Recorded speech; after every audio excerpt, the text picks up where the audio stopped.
maulana Muhammadin sallallahu alaihi wa alihi wasallam wa ala alihi wa sahbihi wa man tabi'ahum ila yaumil qiyamah.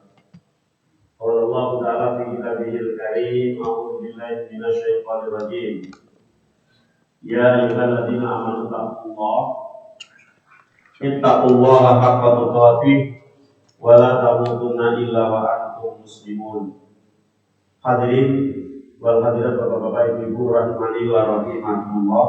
Alhamdulillah wa syukurillah, puji dan juga syukur mari kita panjatkan kepada Allah Subhanahu wa taala yang telah memberikan nikmat, rahmat, taufik, hidayah kepada kita semua hingga pada pagi hari ini. Alhamdulillah kita masih diberi panjang umur sehingga bisa memenuhi panggilan Allah, sholat subuh berjamaah. Semoga amal ibadah kita senantiasa diterima oleh Allah Subhanahu wa taala. Salawat dan juga salam kita tercurahkan kepada Nabi kita Muhammad sallallahu alaihi wasallam dan juga kepada para sahabatnya, para keluarganya serta pengikut setianya hingga yaumil qiyamah. Hadirin hadirat rahimani wa rahimakumullah. Kita libur setahun ya, dari 2024 sampai ini 2025, alhamdulillah kita bisa berjumpa kembali. Semoga Allah memberikan kita keistiqomahan dalam mempelajari ilmunya Allah Subhanahu wa taala. Masih di bab sabar, sudah setahun sampai dalam bab sabar ya. Hadis nomor 36, yaitu hadis yang bersumber dari Abdullah bin Mas'ud, Abi Abdurrahman Abdullah bin Mas'ud. Bapaknya Abdurrahman namanya Abdullah bin Mas'ud. Sahabat itu yang nama Abdullah itu banyak banget ya. Yang membedakan hanya bapaknya namanya siapa. Abdullah bin Mas'ud, Abdullah bin Umar, Abdullah bin Abbas, dan Abdullah yang lain.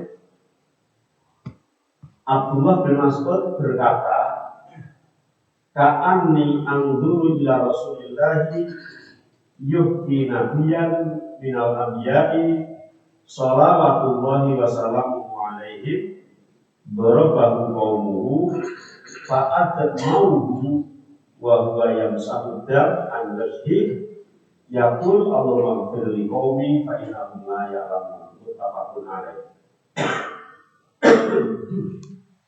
Abdullah bin Mas'ud berkata, ka'anni anzuru ila Rasulillah, seolah-olah aku ini melihat Rasulullah yuhti, sedang bercerita. Seolah-olah aku ini melihat Rasulullah sedang bercerita atau mensifati, menceritakan nabiyan seorang nabi.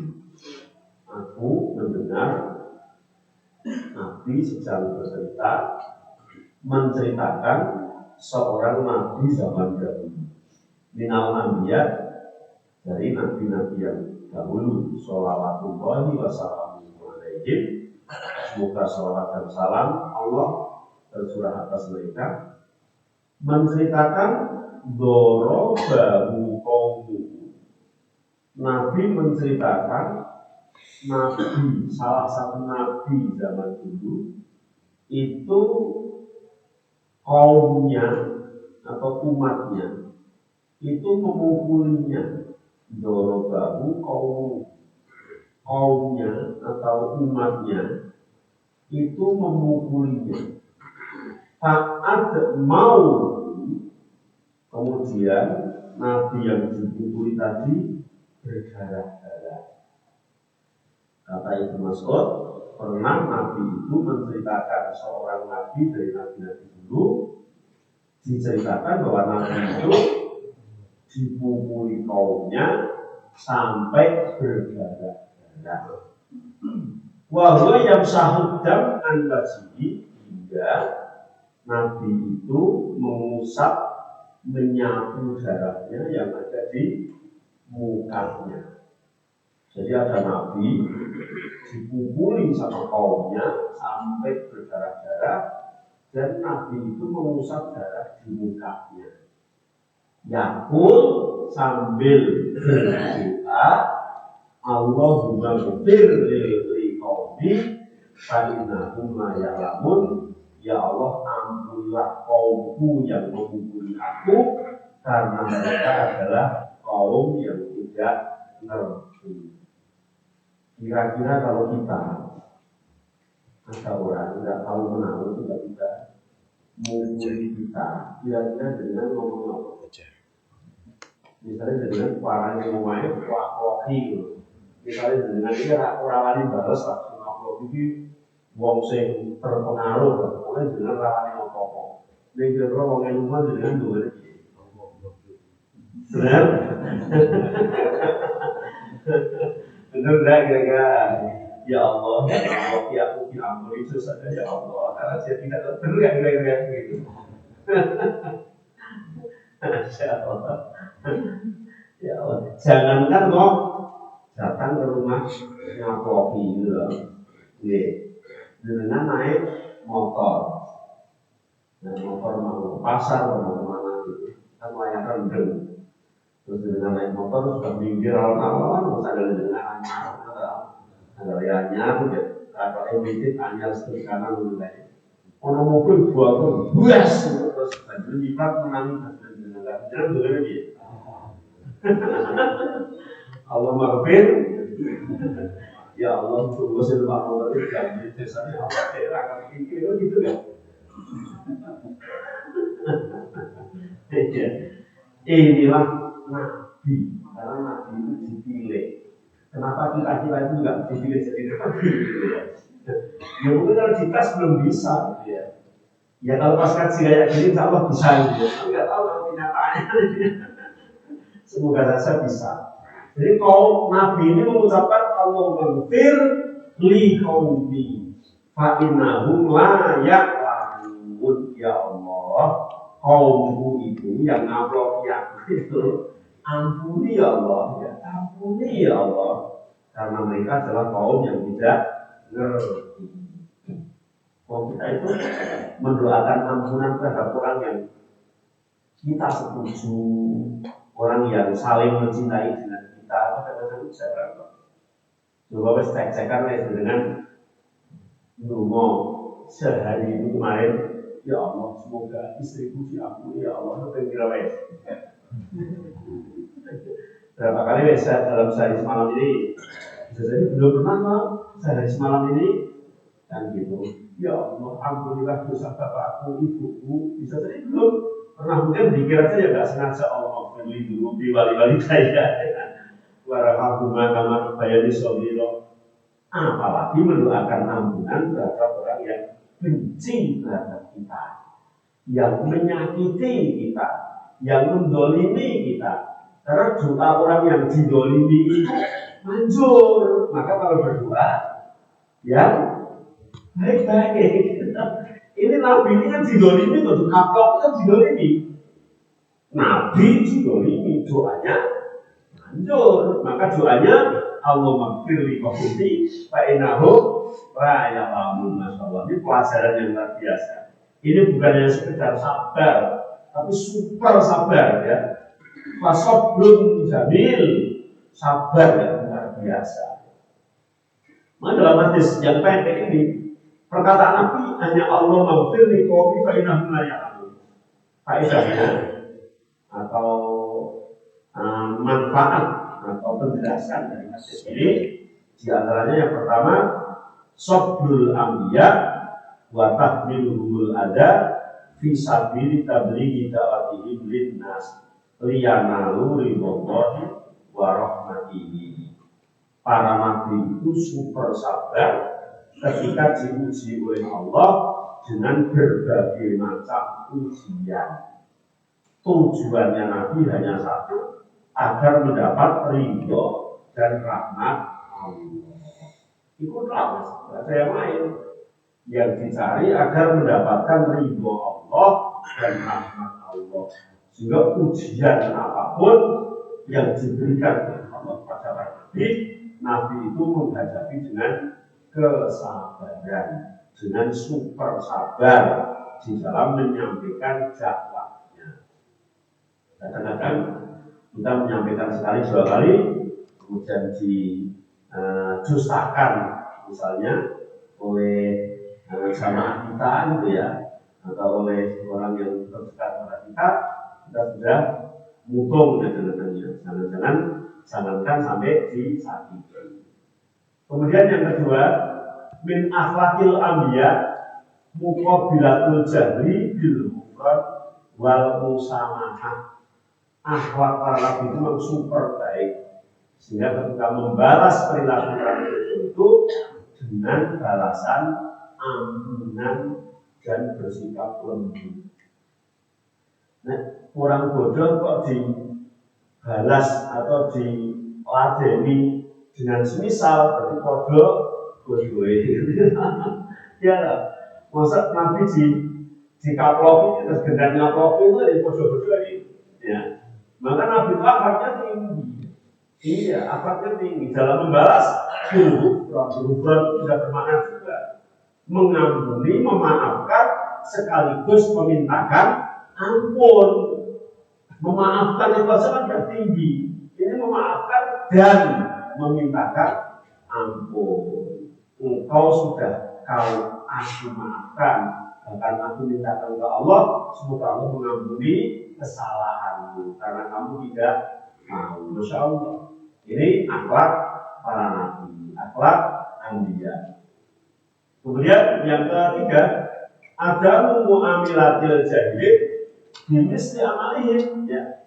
Tidak boleh membalas orang yang tidak tahu itu sebagaimana apa yang ia lakukan. Orang bodoh melakukan sesuatu dengan kebodohannya kok. Masa terus kemudian kita akan membalas dengan kebodohan dua, ya. Akhirnya nah, itu kosong-kosong, waduh berdirinya. Walau berdoa yang lainnya, bahkan tidak boleh mendoakan kejelekan. Saling bos, Yesus, biarnya hati-hati, mengharapkan orang awas tidak boleh. Kita harus memberi 100 alasan positif tinggi, mungkin kayak maju kantor itu khususnya serta lain di rumah sakit, di peratahan, lapor beberapa di negeri itu lapor, itu selarat pipis, selarat ketemu lorong, apa itu ya. Sehingga kita bisa mendoakan yang baik. Kan mereka memang tidak tahu gitu ya. Nah begitu. Bal bital bil hidayah lahum wa fil su'alaiha. Justru kita mendoakan agar ketika mereka benar-benar salah, ya agar dapat hidayah. Apalagi mereka tidak salah. Semoga Allah memberikan petunjuk, memberikan hidayah. Kemudian yang keempat, at-ta'assi di akhir Nabi minta minil ada. Kita dianjurkan meniru, meneladani akhlak Nabi dalam berbagai hal. Misalnya dalam ketika dia menerima ujian, diberi sakit, dimusuhi oleh umatnya. Ini kita mengikut teladan terhadap Rasulullah. Laporkan apapun fi Rasulillah uswatun hasanah. Sungguh pada diri Rasulullah SAW ada uswah hasanah, ya, suri teladan yang sangat bagus, sehingga kita harus meneladani. Nabi sendiri bapak jawab sungguh ketika perang Uhud, Nabi itu juga tadi bukan hanya menceritakan Nabi dulu, tapi Nabi sendiri pernah mengalami ketika perang Uhud mukanya kena pedang oleh musuhnya, masalah dalam minggu bahkan mengalir darah dari mukanya. Tapi Nabi tidak marah-marah dan bersedih, ya. Kemudian yang kelima, ahlul fasad wal kafirun la yuqabiluna hujjah bilismillah. Orang yang suka main fisik itu ya orang ahlul fasad dan wal kafirun. Dia tidak menegakkan hujjah, tidak argumen dibalas dengan argumen yang setimpal. Tapi kalau sudah mentok itu main fisik, gitu ya. Itu sejak dulu, sejak zaman-zaman umat Nabi dulu. Sudah kalau hari ini debat kalah ya terus ini ya mundur, ya. mundur lama ini ya, mengalami kemunduran. Justru mereka masuk ke dalam ahlul fasad dan kafir. Bal yaljauna ilal qatli wa ta'dib wa tamlik. Bagaimana agar aksi mereka itu seolah dibenarkan itu bagaimana mereka menyakiti, menyiksa, mendosakan dan membunuh kalau bisa. Bahkan dulu orang Bani Israel juga banyak yang membunuh para nabi mereka. Jadi kalau debat argumentasi nggak mampu, ya merotakkan ya. Jadi dia main fisik gitu ya, main fisik itu adalah ahlul fasad al-kafir. Maka seorang muslim, seorang mukmin ya seperti itu. Kemudian yang terakhir ada mustik jalil adab bil mukhawatin wa a'da'id dakwah. Tidak serta merta segera kemudian mendoakan jelek, kemudian memberikan siksaan, kemudian memberikan hukuman terhadap orang-orang yang menyelisihi kebenaran, musuh-musuh dakwah. Itu enggak, tapi dihadapi dengan kesabaran. Masya Allah. Ini hadis yang pendek, tapi faedahnya luar biasa. Satu hadis lagi yang nomor 37 masih dalam bab sabar. Hadis dari Abu Sa'id dan Abu Hurairah. Nabi SAW bersabda begini, Mayusibul muslim min nasabin, tidaklah sesuatu yang menimpa orang muslim min nasabin, baik itu lelah dengan seharian kerja, waktu sholat disuruh sholat, padahal pekerjaannya adalah lembur barang, pulang malam, mesti sampai lelah, itu pasti. Wala wasobin, dan juga sakit. Yang namanya orang hidup tidak mungkin dari lahir sampai mati itu waras terus, mesti ono lorone sampai jelas loro yo wajar. Wala hamin, terkadang yo ora kesel yo ora loro tapi sedih. Berarti atine gelisah. Gue gelisahnya di omnya orang tua, atau diambil bucu, gitu. Harus jalur generasi kira keturutan, ya. Kasihan orang muda-muda, karena rasanya orang lorok, ya orang kesel, nih bisa. Walah hazanin, terkadang sedih. Sampai sedih mungkin sedih gitu ya. Walah Anda kadang diganggu kancane. Nggih, ngomong itu diganggu kira-kira diganggu ngene. Walau mobil tidak. Kata Nabi, hatta syaukaku yusakuha, yang terkecil kesusahan ketika kita tertusuk juri. Dan Nabi tidak menjelaskan tertusuk juri apa, ya. Bisa jadi yang paling ringan tersusuk juri itu ketika dengan mangan bandeng, lali rine ora dibuka, terus tusuk ning ilat ning lambe, utawa kelelegen ning tenggorokan, utawa benar-benar jalan ketusuk juri yang ada di jalan. Itu kesusahan, kesedihan, gelisah yang paling ringan. Illa kafarallahu biha min khotoyah, kecuali semuanya itu menghapus dosa-dosa. Itu loh, yang penting dihadapi dengan sabar, gitu ya.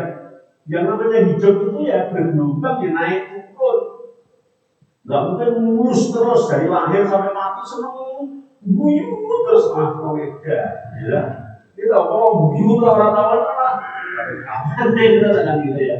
Iya mesti orang guyu nih, orang nangis ya, orang senengnya, orang susah. Ono duwite akeh, ono sithik, ono macam-macam bae. Bahkan yang teringan tadi tertusuk, juri yang teringan dengan tertusuk juri, kok panjenengan sabar, pasti akan menghapus dosa. Masya Allah, ini orang mukmin. Padahal orang kafir juga sama. Orang kafir itu kulitnya tuh seneng terus ya enggak. Masa jadi kafir aja, bener-bener sulit terus enggak, orang kafir dia susah, ya capek, ya sedih, sakit, gelisah, ya, gundah-gulana sama. Orang kafir yang miskin banyak, gitu ya. Banyak gitu ya. Yang susah ya banyak. Hanya tidak ada harapan diampuni dosanya oleh Allah. Tapi orang mukmin ada harapan. Selain surga yang Allah berikan di dunia, masih ada surga yang lebih langgeng yang diberikan oleh Allah di akhirat kelak. Jadi orang mukmin itu surganya double, ya swarga dunia, ya swarga akhirat. Karena orang kafir terus ini dunia ini uri kurang kepenak dia harus kosong dulu. Ya kosong akhirat, orang sing kepenak dunia tau, akhiratnya tidak gitu ya. Al-Mu'diyat alati tusibul mu'min tutahiruhu minad dzunub. Ujian-ujian sakit atau apapun yang mengenai orang mukmin pasti akan menghapus dosa. Aqallu ma yusibul abdu min bala'inya karena kafaratun nabi. Sekecil apapun ujian yang Allah berikan di dunia ini pasti menghapus dosa. Sekecil apapun, sampai yang namanya tertusuk duri kan sakitnya enggak seberapa. Yang bagi al-abdi Allah yasma'ala nafsihi bainal adab wa tafwi tihawat. Jangan sampai kita itu dikasih sakit justru nanti balasannya sakit pula.